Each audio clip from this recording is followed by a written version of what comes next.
Suivez votre programme avec ultrapremiumdirect.com, les croquettes premium direct usine. ultrapremiumdirect.com. Retrouvez au cœur des refuges avec Fidanimo l'assurance santé de votre compagnon. Coucou tout le monde, on espère que vous allez bien et que vos loulous aussi. Comme Ravioli, un petit lapin qui nous tient compagnie aujourd'hui. On est avec Christophe, comment ça va? Très bien, et toi? Ça va, merci. Aujourd'hui on va vous parler des NAC, les nouveaux animaux de compagnie, et aussi des tortues, car Christophe s'occupe plus particulièrement de ces animaux-là. Donc on va apprendre plein de choses sur eux. A tout de suite.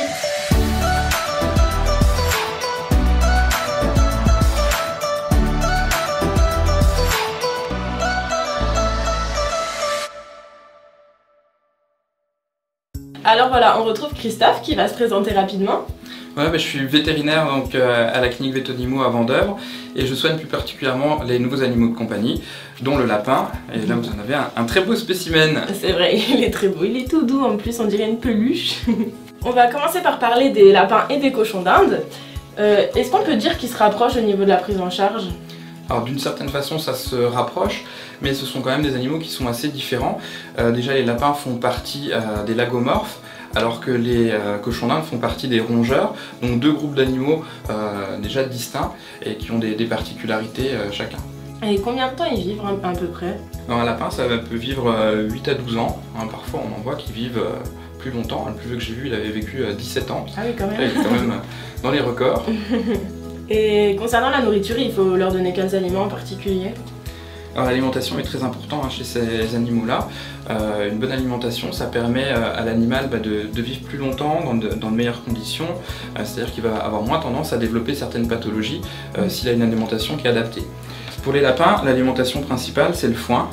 Le foin va permettre d'assurer un bon transit grâce à l'apport de fibres. Il va également permettre une bonne usure des dents, ce qui est très important chez les lapins ou les rongeurs, parce que ces dents poussent en continu, elles ne s'usent pas correctement, l'animal après peut avoir de gros problèmes pour s'alimenter. Donc on peut aussi leur donner de la verdure. Pour donner de la verdure, il faut toujours en donner assez régulièrement. Il ne faut pas se dire le week-end c'est la fête et puis on va cueillir les légumes et on leur donne. Il faut qu'il y ait impérativement qu'il y en ait qui soient donnés en petite quantité et tous les jours. Il y a certains légumes qui sont plus adaptés que d'autres de par leur teneur en fibres ou leur composition par exemple au niveau du calcium ou certaines propriétés diurétiques ou non. Sinon au niveau des aliments il y a les granulés aussi. Alors les granulés il y a des erreurs à ne pas commettre, il ne faut pas en donner à volonté à un lapin parce que généralement c'est des aliments qui sont assez appétants pour eux et ils vont avoir tendance à en manger plus que leurs besoins. Il faut compter en moyenne normalement 20 grammes de granulés pour 1 kg de lapin. D'ailleurs un lapin qui pèse 2 kg, il a droit à maximum 40 grammes de granulés par jour. Au-delà, ça fait trop. Pas beaucoup du coup. Ça représente pas beaucoup. Ouais, 40 grammes, c'est une petite poignée, quoi. Ouais. Donc un petit lapin, c'est la moitié d'une petite poignée, donc ça fait effectivement pas grand-chose, quoi. Et concernant les soins, est-ce qu'il y a des choses nécessaires à faire, les vacciner, les vermifuger, comme les chiens ou les chats? Alors le lapin, c'est le troisième animal de compagnie en France.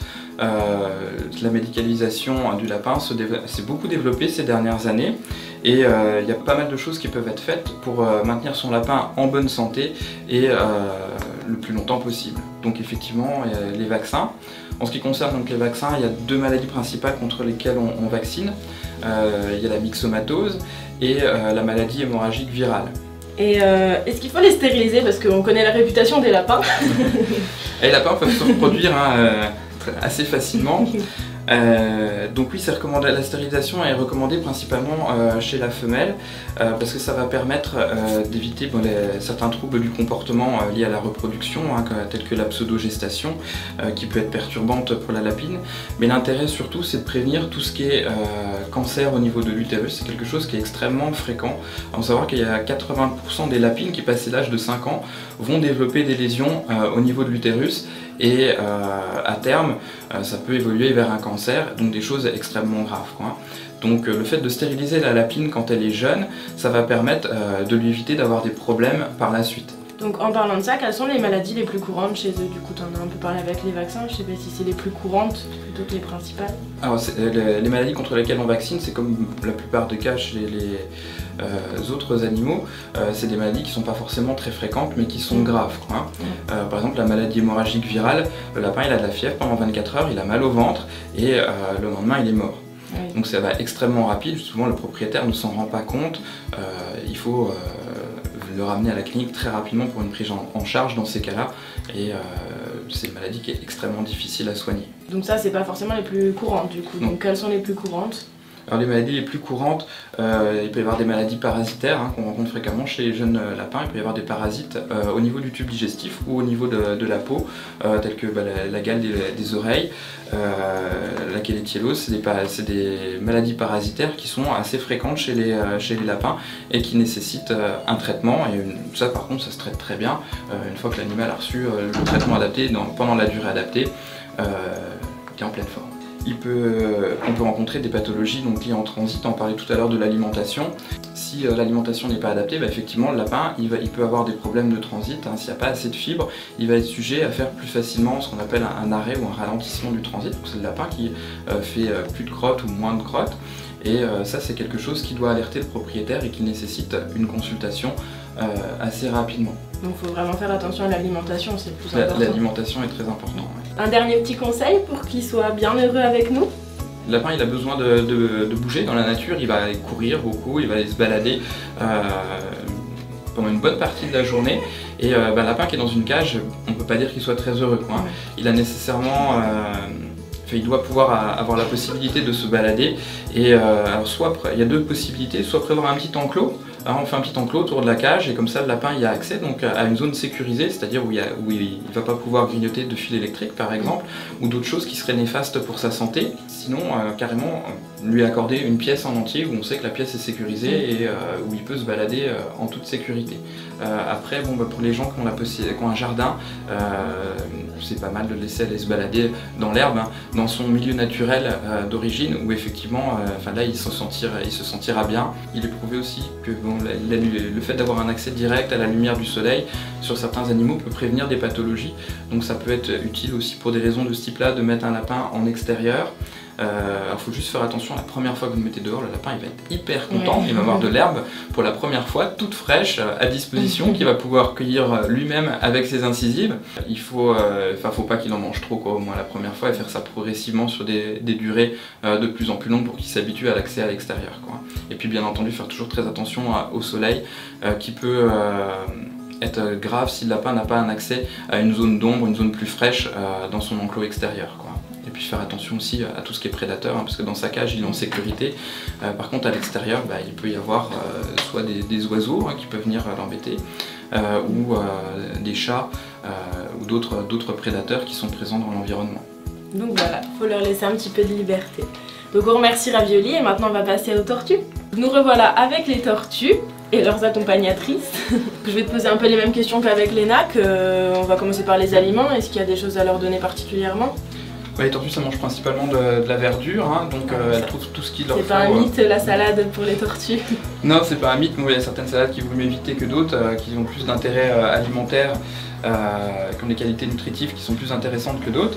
Par contre sinon il y a des granulés aussi qui sont bien faits, qui peuvent être donnés aux tortues et qui constituent un aliment complet, c'est-à-dire qui apporte tout ce dont la tortue a besoin. Il faut savoir que sur la verdure, sinon il faut apporter un petit peu de calcium, idéalement 2 fois par semaine, à saupoudrer sous la nourriture pour qu'elle ne manque de rien. Est-ce qu'il y a des soins particuliers du coup avec elles? Les soins particuliers aux tortues, ce qui va être très important, c'est comment elles vont être installées. C'est ça qui va conditionner si elles vont vivre correctement et être en forme.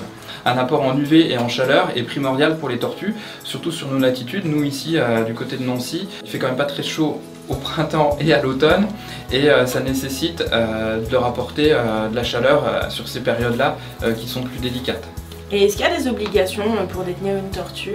Toutes les tortues de type testudo, eurotestudo, les tortues les plus classiques qu'on rencontre en animal de compagnie, elles doivent être pucées, identifiées donc par une puce électronique, comme un chien ou un chat, c'est pas les mêmes puces. Il y a différentes législations qui interviennent, il y a la législation internationale, la Convention de Washington, la législation européenne et une législation française qui régule la détention des tortues de compagnie. Et en général, ça vit combien de temps une tortue? Les tortues classiques vivent en général plus de 50 ans. Alors, faut savoir qu'il y a quasiment 4 tortues sur 5 qui ne vont pas passer la première année en captivité si elles ne sont pas maintenues dans des conditions adaptées. D'accord, donc il faut vraiment faire attention à la chaleur, l'alimentation. Il faut faire très attention à comment on s'en occupe la première année. Et puis ça dépend aussi d'où elles viennent, si elles ont été bien soignées durant les premiers mois de leur vie. Quelles sont les maladies les plus courantes du coup chez les tortues ? Les maladies les plus courantes, donc il peut y avoir un manque de calcium ou des conditions de détention qui sont inadaptées, qui vont se manifester principalement sur l'état de la carapace de la tortue. Donc on le voit bien, mais parfois le propriétaire ne s'en rend pas toujours compte, et quand on les voit, c'est parfois assez tardivement, à un stade avancé de la maladie. Sinon, l'autre pathologie qui est assez fréquente, c'est en sortie d'hibernation, les tortues sont plus sensibles, plus fragiles, elles peuvent développer des rhinites au printemps. Il y a des conditions qui sont parfois pas trop bonnes, avec beaucoup d'humidité, et ça favorise l'apparition de rhinites qui peuvent évoluer, être fatales pour la tortue, si elles ne sont pas soignées correctement.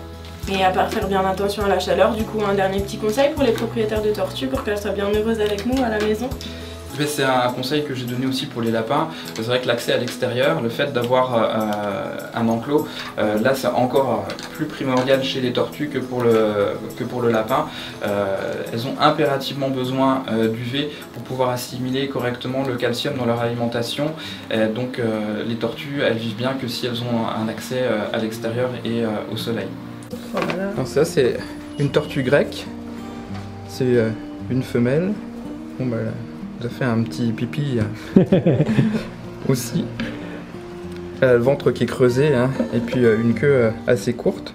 Puis là c'est un mâle qui est très âgé.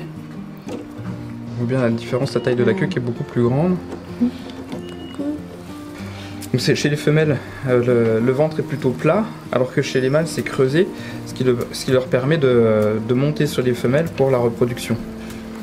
Et voilà, c'est déjà l'heure de nous quitter. On a rencontré des petits loulous trop mignons et un peu originaux.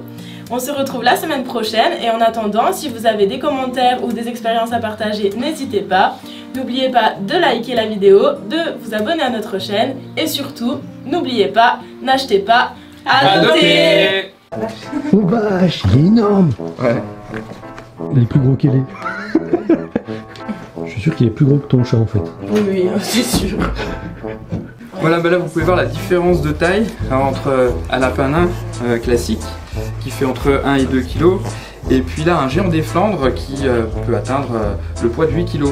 Mis à part la taille du corps qui est beaucoup plus petite chez le lapin nain, il y a la taille des oreilles aussi qui change beaucoup, proportionnellement au corps, qui sont beaucoup plus petites, et puis la tête qui est assez aplatie. Et donc ta recette de lapin en mori, du coup c'est valable avec les deux? Bah, tout dépend du nombre d'invités. Il s'appelle comment lui? Milkshake. Non. Ravioli, milkshake, en fait c'est vraiment les recettes. Ouais, Vous êtes à fond dans la bouffe ici quoi. Là, les deux autres c'est bergamote et nougatine. Hein.